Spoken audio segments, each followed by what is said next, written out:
Good evening, ladies and gentlemen. Welcome to another live chat with James here on ProPix TV, coming to you from Vancouver, British Columbia, Canada. We are going to go through tonight's headlines, of course, the local, national, and world headlines. As we touch on those stories, we will follow that up with an in depth report on AI and new technologies that are helping law enforcement to solve cold case files. As we go into this report later in the week, we will have a special episode on the impact and the ability of technology to help solve some cold case files of missing children. We will also take a look in that context at the case of Michael Donaghy, who went missing in 1991 from Victoria, British Columbia.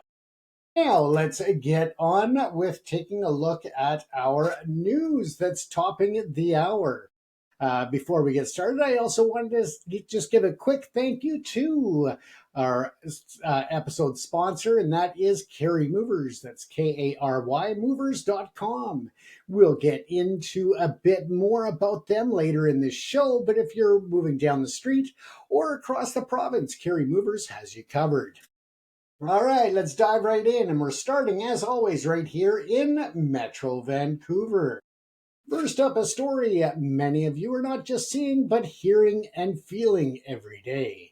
That's the ongoing construction of the Surrey Langley SkyTrain line. Yes, TransLink has released a major progress report this week, confirming that the guideway column construction is now over 70% complete along the Fraser Highway corridor. While officials are hailing this as a major milestone for the much anticipated project, that is not without headaches. Businesses along the route, particularly near the future 166th Street and 196th Street stations, are reporting significant impacts from nonstop construction noise and traffic detours. That is, of course, the city of Surrey reminding residents that weekend work is scheduled to accelerate through the fall, so expect those disruptions to continue. The big question I see in the chat room already is about the budget. Yes, officials are still holding firm from the $4.01 billion price tag, but inflation pressures and potential tariffs from the US could be a constant concern as it continues to move forward. Now, yes, a lot of you are talking about the traffic, and it's definitely a test of patience. I know that very well. Now, sticking with big numbers, let's talk about housing. The Real Estate Board of Greater Vancouver released its mid month snapshot, and it's painting a familiar picture. The benchmark price for a detached home remains stubbornly high, hovering around the $2 million mark. However, the condo and townhouse markets are showing a sign of slight cooling, with sales volumes dipping about 5% compared to this time last year. Economists are pointing to the Bank of Canada's decision last month to hold interest rates steady as a key factor, suggesting that buyers may be waiting on the sidelines for a potential rate cut later this year. And finally, in local news, a story that's unfortunately becoming a summer tradition. As of this past Friday, all Metro Vancouver has officially moved to Stage 2 water restrictions. After a particularly dry and warm June and July, regional reservoir levels have fallen below the threshold, prompting this move. This means that lawn watering is now restricted to just 1 day a week. It also comes as air quality advisories have been flickering on and off for the past week due to smoke drifting in from wildfires burning in our BC interior. A stark reminder that this is the new reality of our summer seasons. Now, on a lighter note, what a show last night. A huge turnout, or actually Saturday night now, but a huge turnout for Team Philippines at the Honda Celebration of Light. The skies over English Bay were absolutely electric. The grand finale with Team Canada is coming up this Wednesday, so expect massive crowds yet once again down in English Bay and downtown Vancouver. But again, the annual celebration of light is something to experience if you are looking to attend. Leave early, take a look at what bus routes are available, as TransLink does put on extra buses to accommodate the extremely large crowds, especially in the downtown area. So once again, plan ahead and have a great time. Don't forget that you can always email us or send us some photos online from the events, and we love to see them. And don't forget that even other places around the country, we love to see pictures of your community, whether it's in Canada or elsewhere in the world. And you never know, we might share them on the air. Now, let's broaden our lens and take a look at what's happening across the country today. Our top story out of Ottawa is a significant summer cabinet shuffle. The Prime Minister announced a number of key changes on Friday, most notably a new Minister of Finance and a new Minister of Environment and Climate Change. Pundits are interpreting this move as an attempt by the government to reset its economic and environmental agenda ahead of the fall parliamentary session. The opposition, of course, was quick to call it a shuffle the deck chairs on the Titanic move, arguing that policy, not personnel, is the real issue. This will be the story to watch in the federal politics for the next several weeks. This shuffle also directly ties into our next national story, and that is inflation. That's Canada's latest Consumer Price Index, or CPI, report came out this week showing inflation holding at 3.1%. While that's a far cry from the highs that we saw a couple of years ago, it's still above the Bank of Canada's 2% target. There is now a fierce debate among economists about what the bank will do at its next meeting in September. Will they finally cut the rates to provide some relief for Canadians, or will this persistent inflation force them to hold steady yet again? We'll have to watch and see. Now let's head out back east for our final national story, and that is to look at Nova Scotia, where a major milestone in Canada's push for green energy is taking place. A European consortium, in partnership with the provincial government, has been given the final environmental approval to begin construction on Canada's first major offshore wind turbine farm. The project, located off the coast of Yarmouth, is expected to eventually power over 100,000 homes and is being hailed as a blueprint for future green energy projects in the Atlantic. And those windmills are going to be there pretty soon, so don't tell Trump. He might get upset and tariff us because of the whales. Now let's take a look at a broader world around us. Now, some of the stories that are shaping the world. First to Brussels, where high-stakes trade negotiations between the United States and the EU have reportedly hit a major snag. Sources say the talks have stalled over disagreements on agricultural subsidies and digital service taxes. This is a crucial trade relationship, and any prolonged dispute could have ripple effects on the global economy, potentially impacting supply chains and prices for consumers right here in Canada.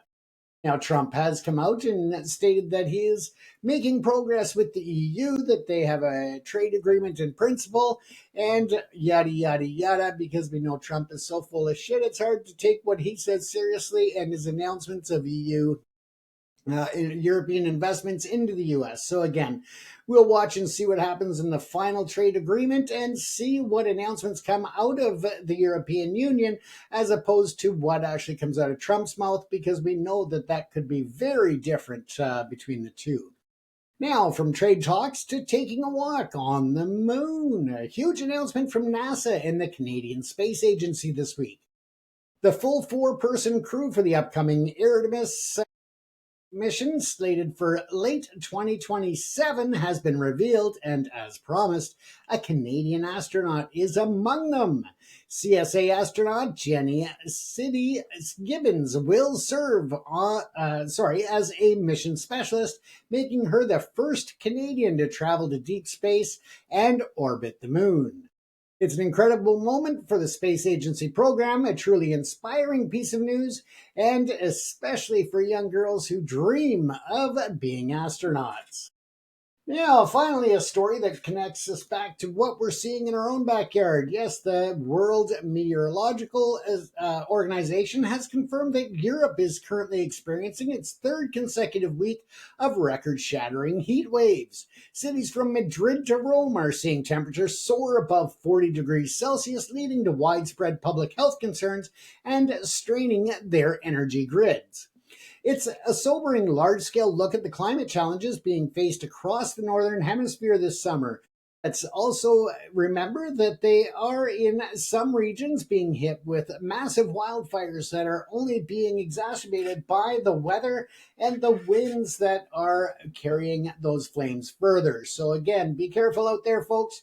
No matter where you are in the world, if you are in a summer period, and out exploring nature, use some fire smarts no matter where you are. As we take a look around the world and talk about even just around our city, we can look at construction detours and other events, but it's a great time to talk about moving properly. Now, this episode of Live Chat with James is brought to you by our fantastic sponsor, Carey Movers. For decades, Carey Movers has been serving Metro Vancouver, and they're still proudly owned and operated by a local family. They're absolutely committed to providing the best in local moving services. They treat your belongings like they are their own.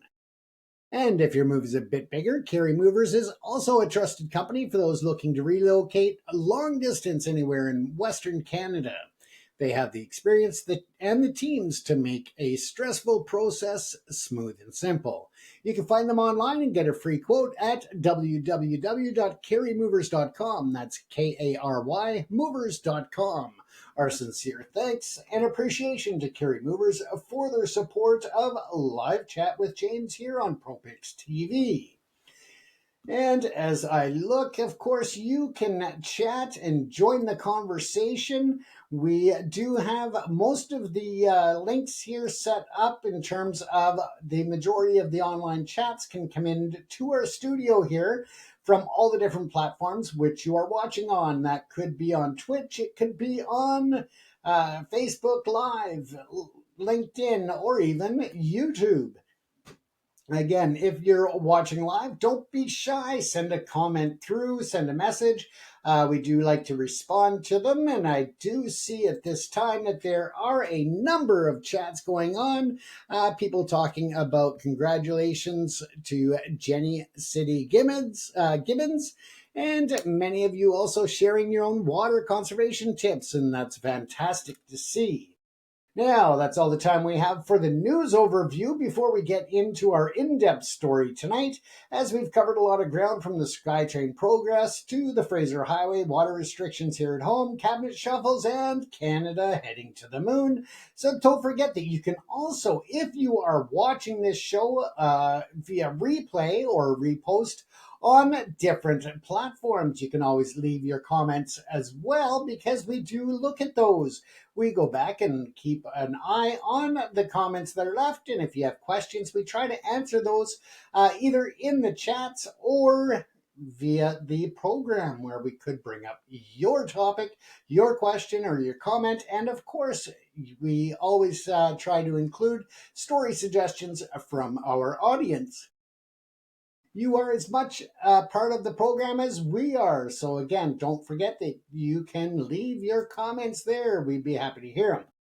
Now let's shift gears to the digital detectives, how AI and cutting edge technology are cracking decade-old cold cases.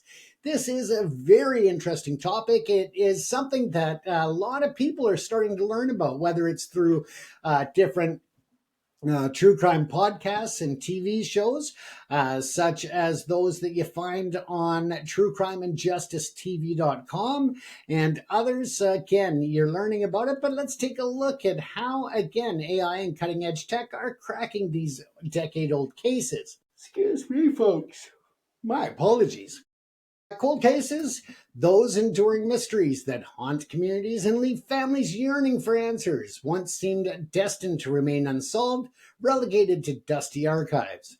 For decades, traditional investigative methods often encountered insurmountable barriers, leaving countless profound injustices to linger. However, a quiet revolution is now reshaping the landscape of law enforcement, powered by an unprecedented fusion of technology and artificial intelligence. This transformative shift, of course, is breathing new life into investigations once considered hopeless, fundamentally altering how historic crimes are approached and resolved. This integration of artificial intelligence has opened entirely new avenues for solving mysteries that were previously deemed unsolvable. For audiences captivated by true crime narratives, this evolution transcends mere technological marvels.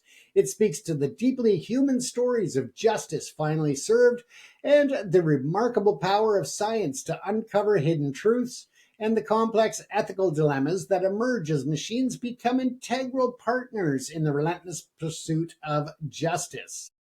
As a journalist and host for ProPix TV, Savage TV, Jess TV, and others, uh, we're known for exploring everything from true crime and justice to news and entertainment. There's a clear understanding of this delicate balance of using AI and the traditional different technologies.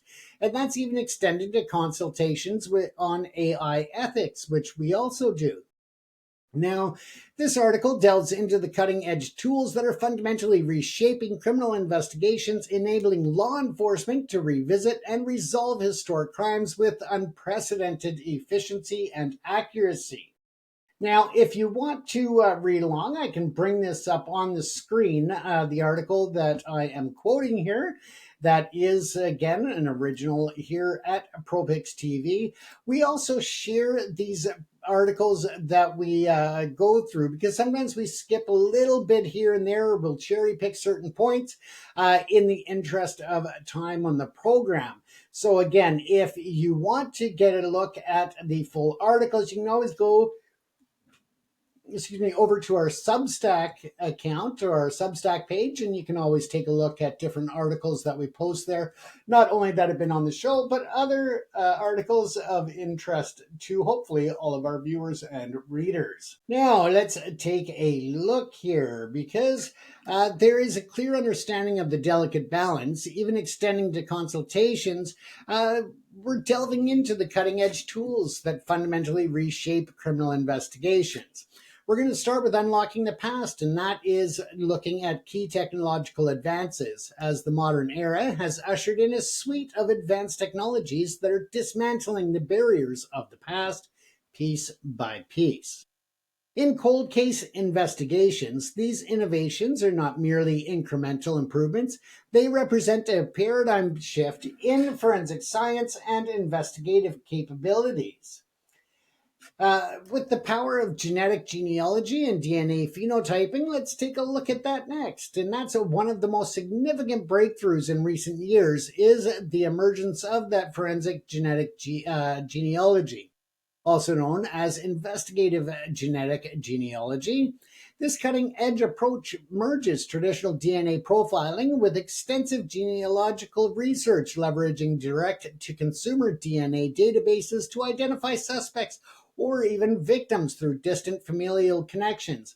So when you send away for different programs like 23andMe or whatever it is, then again, those can be used to cross-reference. We'll get into a bit of that as well in terms of how they cross-reference and still have certain areas of privacy and also legal leveraging or questions that are there. Now, when we look at traditional law enforcement databases, such as the Combined DNA Index System, or also known as CODIS, which primarily hold DNA profiles of arrestees and convicted offenders, genealogy, on the other hand, their databases offer a novel pathway to storing detailed genetic data from everyday individuals who have submitted their DNA to learn more about their heritage. Now, when crime scene DNA fails to yield a direct match in criminal databases, investigators can upload the genetic profile to a public genealogy database like GEDmatch and Family Tree DNA. If a match to a distant relative is found, experts meticulously construct a family tree, working backwards through generations to pinpoint the likely suspect. This intricate process, while potentially taking weeks or even months, has proven remarkably effective in solving crimes once thought hopeless. The success of this method is not solely dependent on a direct match to a perpetrator, it hinges on the ability to identify distant relatives. The fact that GED matched with approximately 1.2 million profiles has demonstrated the capability to identify a third cousin or closer in over 90% of the population. This creates a powerful network effect.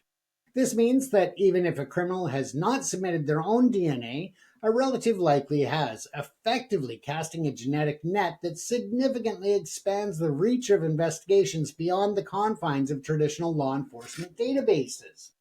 This also highlights the societal impact of consumer DNA testing, which inadvertently feeds a giant genealogical database pool. Now, that aids law enforcement. This ability to find familial links fundamentally changes the definition of an unsolvable case, offering new hope and renewed hope for justice in decades old mysteries. And again, we're going to take a look at just a couple of the cases here that have been used, that have used genetic genealogy and best illustrating its landmark successes. Let's start with the Golden State Killer, Joseph DeAngelo. This case stands as the most famous example where investigators used distant cousin matches in a public genealogical database to identify and arrest a serial offender who evaded capture for decades. His conviction in 2018 demonstrates the immense power of this technique, bringing closure to numerous victims and their families. Now, there was another case that was referred to as Boy in the Box, Joseph Augustus Zarelli. And that was a child who was found murdered in 1957 and finally identified in 2022 after 65 years, thanks to advanced DNA testing and genealogy techniques. And now we look at 1980's case of Helen Przinski and her murder. This cold case was solved decades later when a distant relative's DNA submitted to a 23andMe for personal ancestry research provided the crucial lead that led to the killer. Other cases, and there are numerous other old cases that include the Bear Brook murders, the mystery of Nancy Marie Benelak in 1970, Anna Jean Kane in 1998, and Jody Loomis in 1972, have been solved through these methods, bringing long-awaited closure to families. So again, it shows the far-reaching capabilities of this technology. Now, complementing genetic genealogy is DNA phenotyping, a technology also known as molecular photofitting. This innovation predicts a person's physical appearance, including eye color, hair color, skin tone, facial morphology, and biogeographic ancestry directly from DNA evidence. Companies such as Parabon Nanolabs, with their snapshot DNA phenotyping system, create a digital composite sketch to guide investigations, especially when traditional leads are absent. This technology transforms abstract genetic data into a visual representation, a crucial leap for investigations that have a lack of eyewitnesses, a lack of eyewitness accounts, or a lack of clear suspect descriptions. While these composites are not admissible for conviction, they provide invaluable investigative leads, helping police narrow down suspect pools or even fully eliminate individuals, effectively turning DNA into a biologic witness. Case examples include the use of Parabon snapshot composites in the 2009 murder of Sierra Boozgaard and the 2012 double homicide in Rockingham County, North Carolina, demonstrating their utility in providing visual leads and focusing investigative efforts. Let's take a look at Faces from the Shadows. Yes, the rise of facial recognition technology, or also referred to as FRT. Now, AI-driven facial recognition technology has become another powerful tool in the arsenal of law enforcement, capable of swiftly identifying individuals by comparing images from crime scenes, such as surveillance footage, to vast databases. These databases can include driver's license photos, social media images, online mugshots, and other criminal records. The systems analyze unique facial features and convert them into mathematical representations called faceprints for rapid comparison. Again, they can do this so much quicker than humans can. Now, FRT's applications in cold cases are diverse and impactful. First of all, there's the rapid identification that FRT can process thousands of faces per second, significantly reducing the time and resources required to pinpoint suspects or persons of interest. When it comes to victim and suspect linking, it assists in identifying victims, such as those in human trafficking or child exploitation cases who may lack identification documents. Crucially, it helps identify perpetrators captured on camera, even if the images are unclear, by linking them to existing records.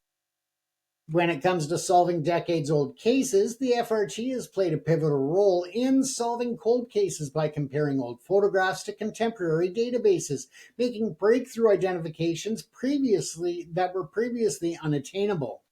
They also have the ability to age the individuals in photos as well as a natural process, so therefore, again, increasing the effectiveness of the FRTs. Now, when we look at the real world examples that highlight FRT's effectiveness, we can look at the Ohio murder and burglary, in which an agency used Clearview AI to identify a burglary suspect and then led to the discovery that the suspect was also wanted for a 2-year-old murder elsewhere. Now, Miami PD used Clearview AI successfully, and that linked two separate crimes, a gas station shooting and a murder, that occurred in different jurisdictions. This led to the rapid identification and arrest of a suspect within days, demonstrating how FRT can act as a crucial link, connecting seemingly unrelated crimes across different police departments. This capability means AI tools can overcome human communication silos and reveal patterns or connections that would otherwise remain hidden. Significantly, that accelerates the investigations and potentially preventing future crimes from taking dangerous individuals off the streets. Let's take a look at the Cruella triple murder in 2006. Yes, in a truly innovative application, AI was used in 2023 to digitally age old photographs of suspects in this old cold case. The incredible breakthrough led to a 90% similarity match with a Facebook wedding photo, uncovering one suspect living under an assumed identity and leading to the arrest in 2025.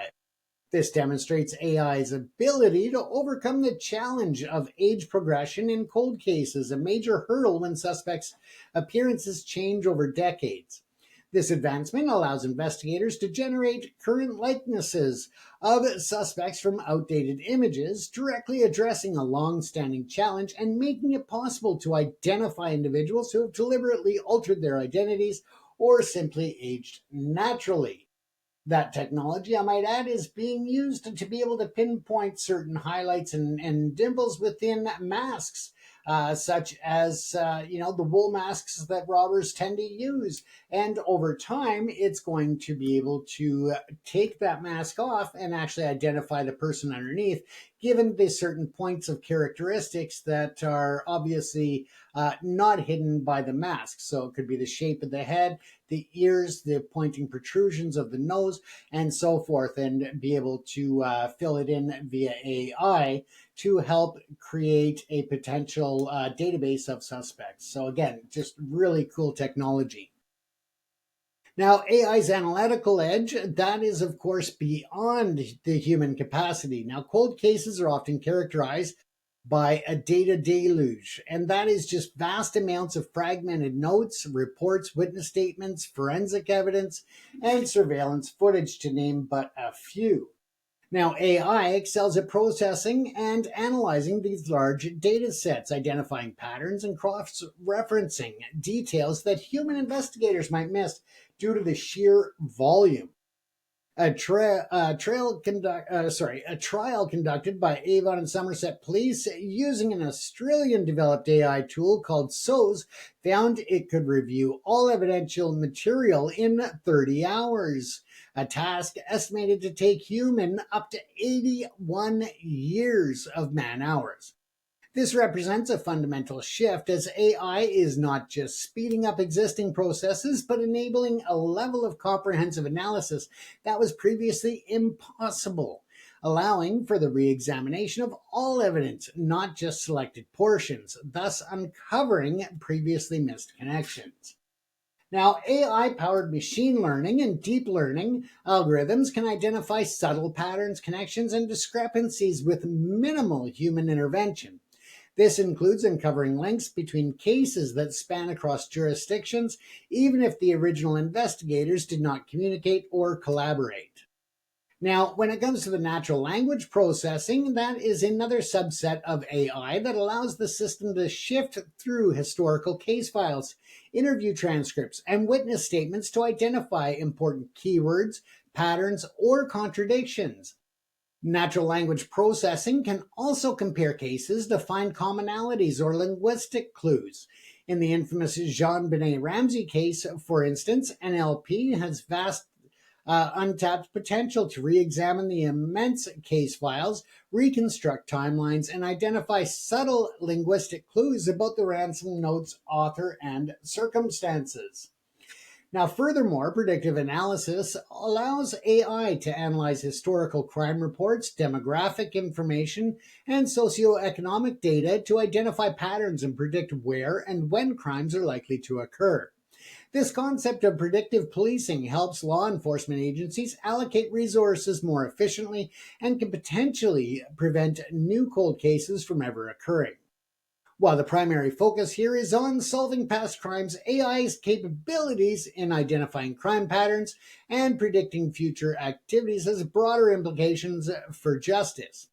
By helping law enforcement intervene before crimes occur, this technology implies a shift from purely reactive investigation to proactive prevention, potentially reducing the number of future cold cases and enhancing public safety more broadly.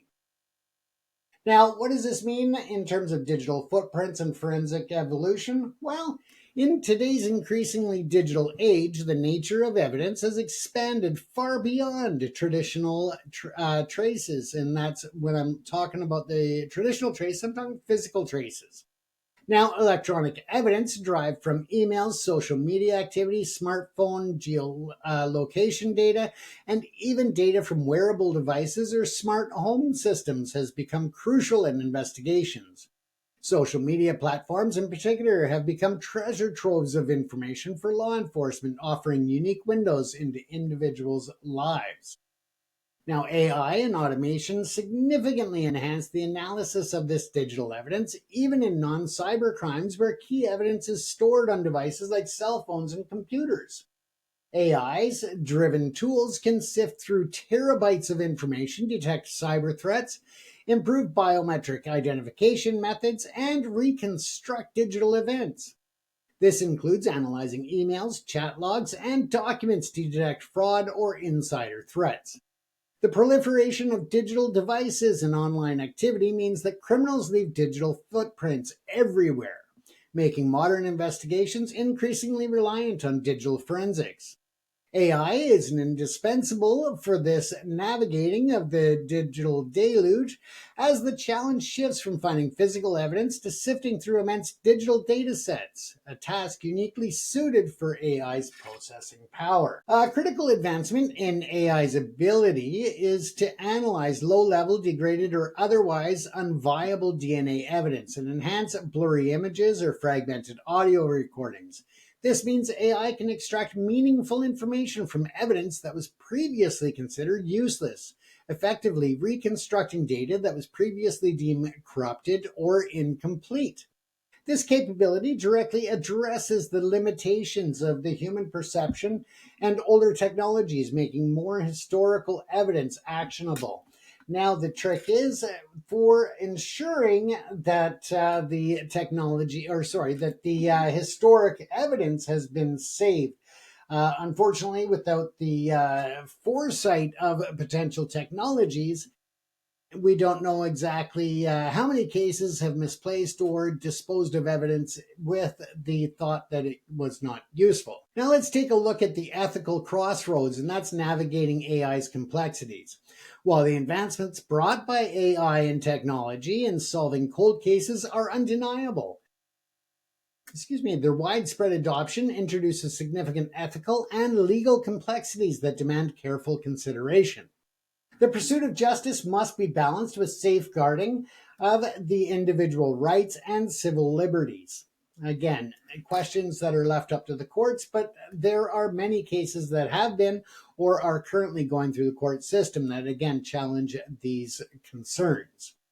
Now, when it looks at the shadow of bias, one of the most pressing concerns surrounding AI in law enforcement is the potential for algorithmic bias. AI models are trained on historical data, which can inherently reflect and perpetuate existing societal data biases, leading to unfair and discriminatory outcomes. If the training data, for example, is biased or incomplete, then the AI's predictions and identifications may also be biased, potentially disproportionately targeting certain demographic groups. Now, for example, studies have shown that facial recognition systems can exhibit higher error rates for certain demographic groups, and critics argue that they can reinforce racial biases. This can lead to wrongful accusations or misidentification, as tragically seen in cases where facial recognition technology led to false arrests. The core issue is with algorithmic bias, and not merely that AI makes mistakes, but that it can amplify pre existing human biases present in historical crime data. This means that AI, if not carefully managed, risks exacerbating systemic issues within the criminal justice system, potentially leading to over-policing of marginalized groups or wrongful convictions. The principle of garbage in, garbage out implies that the historical biases embedded in human data collection are now automated and scaled by AI, creating a critical ethical challenge for the pursuit of true justice. Further complicating matters is the black box problem, where the complexity of AI algorithms often makes their decision-making processes opaque. It's difficult to understand really the decision-making process of that AI algorithm or that program. This lack of explainability makes it a challenge for forensic practitioners and legal professionals to comprehend how the AI arrived at a particular conclusion, which in turn hinders the validation and admissibility of that AI generated evidence in court. Now, this poses a significant challenge to accountability. If the reasoning behind an AI's output cannot be transparently audited, it becomes nearly impossible to effectively challenge errors or biases, thereby undermining public trust in the technology and the justice system. When it comes to privacy versus public safety, of course, the widespread deployment of AI in law enforcement also raises substantial concerns regarding privacy. AI powered surveillance tools, including advanced facial recognition and license plate readers, have the capability to track individuals in public spaces, leading to concerns about mass surveillance and tracking of individuals, which could be an infringement on the civil rights. Cheap viewers on streamboo.com remove the spaces. So obviously just another spam message coming up in our chat room, but that's okay for those of you who are chatting amongst yourselves in the chat rooms and all of that. But again, you can send us direct messages as well. Now, the collection and use of vast data sets, including sensitive personal information from public genealogy databases or social media platforms, also present significant privacy dilemmas. Critics contend that using genetic data to predict appearance without explicit consent, especially when such data is obtained from public databases, constitutes a violation of privacy.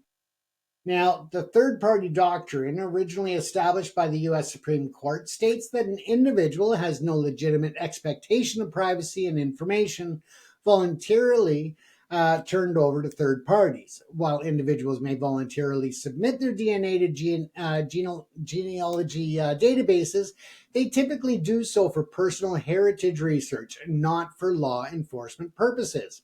The fact that their genetic information can then be used to identify relatives who could potentially be suspects implies a privacy by proxy issue.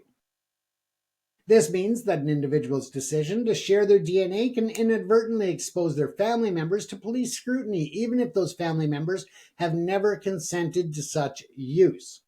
Now, this creates a ripple effect on privacy, extending beyond the individual to their entire family tree, challenging traditional notions of consent and individual rights. Furthermore, the demand for vast amounts of information to train and operate AI systems implies an ever-increasing appetite for data.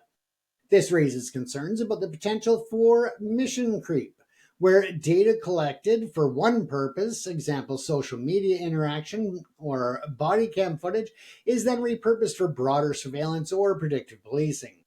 The lack of stringent security measures for these vast amounts of sensitive data also makes them vulnerable to breaches, creating a potential for widespread misuse beyond law enforcement's intended scope and purpose. Now, the legal system is still grappling with the integration of AI-based forensic science. A major challenge lies in proving the authenticity and reliability of that AI-generated evidence. Now, particularly as it becomes increasingly indistinguishable from non-AI counterparts. Unlike traditional evidence, which can often be directly traced and verified through human sources, AI-generated content might lack a clear lineage or be the result of complex processes that are difficult to audit. Now, the rise of AI-generated deepfakes, manipulated images, videos, and audio possess a significant threat to evidence authenticity and witness credibility in court. Genuine evidence can now be alleged to be fake, requiring costly and complex forensic tools to verify its veracity. This means that while the CSI effect often leads jurors to overestimate forensic science, the proliferation of deepfakes and the opacity of AI could lead to the opposite, a pervasive skepticism about all digital evidence, even authentic ones. Now, this implies a fundamental erosion of trust in the judicial process, potentially making pretrial settlements less likely and increasing the burden of proof for litigants. The very tools designed to bring clarity could inadvertently introduce widespread doubt, making it harder to serve justice, both in the criminal system and the civil system. Now, the admissibility of AI-generated evidence in court remains a significant hurdle. For instance, Clearview AI's own reports acknowledge that their results are not admissible in court, yet police have used them to obtain search warrants, leading to evidence being tossed by judges. This highlights a critical disconnect between the investigative utility of these tools and their judicial acceptance. Now, the black box nature of many AI algorithms, as previously discussed, further complicates matters, making it difficult to explain their reasoning in court, which is crucial for evidence admissibility.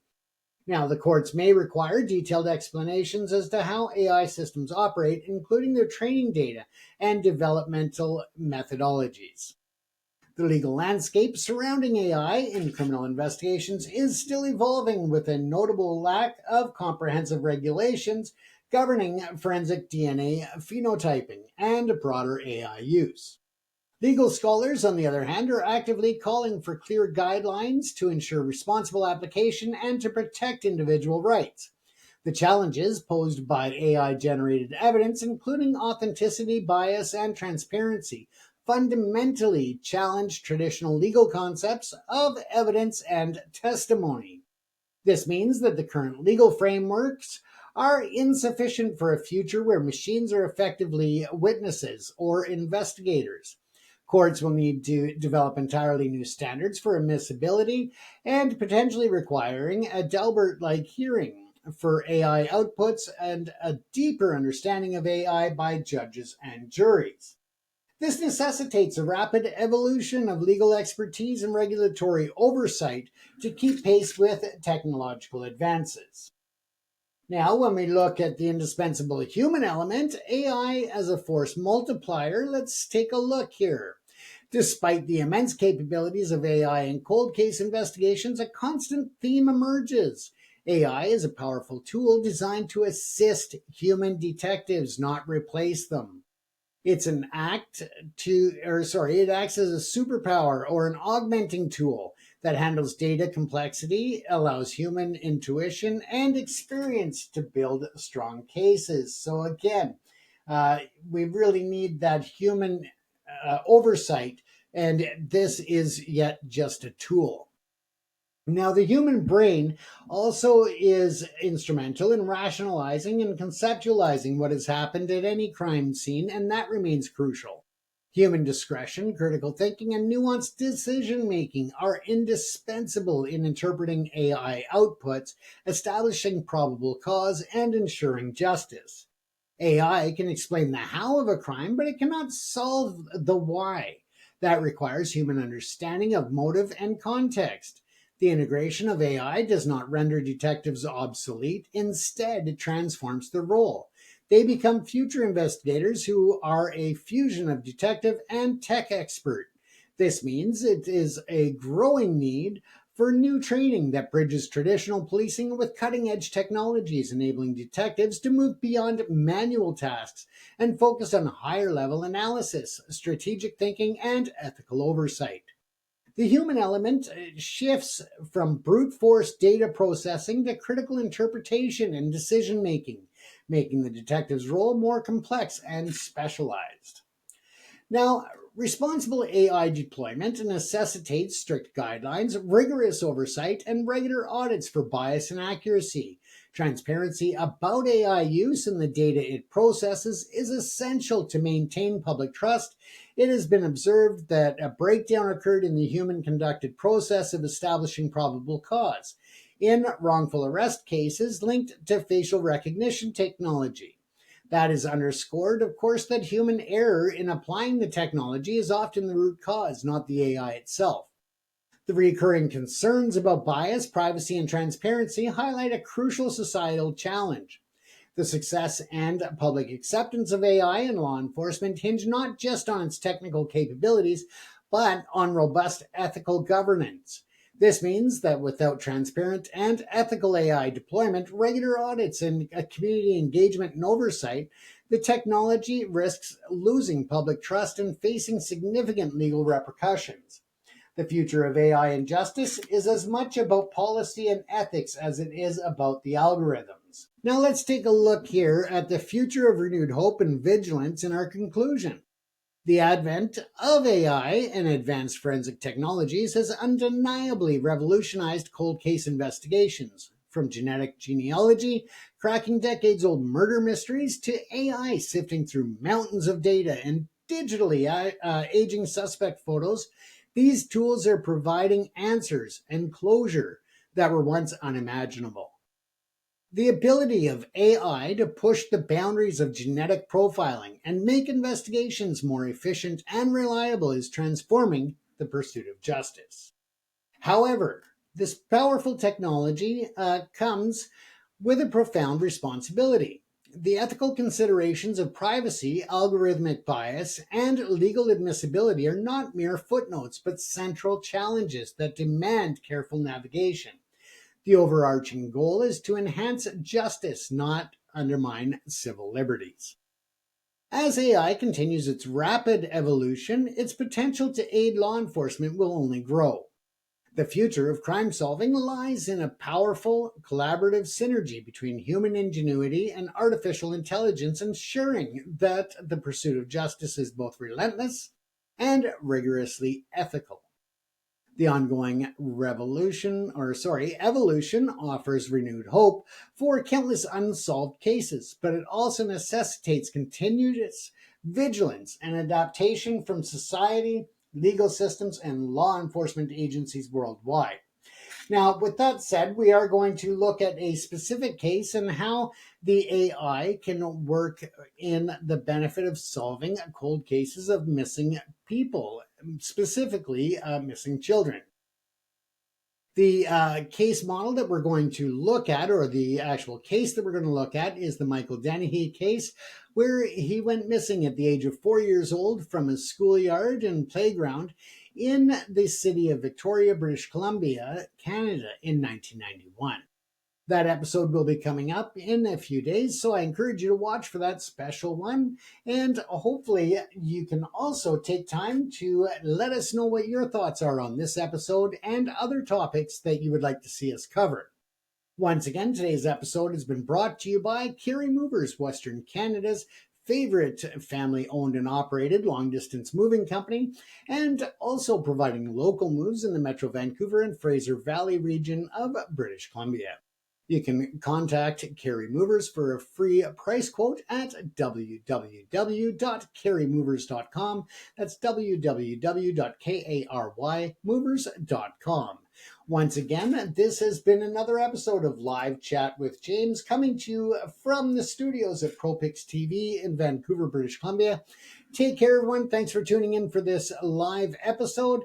And don't forget to join us again tomorrow night, where we'll cover the top news stories and we'll take an in-depth look at what we think is ahead for the Vancouver Canucks this coming NHL season. Take care, everyone. Stay safe. Thanks for tuning in.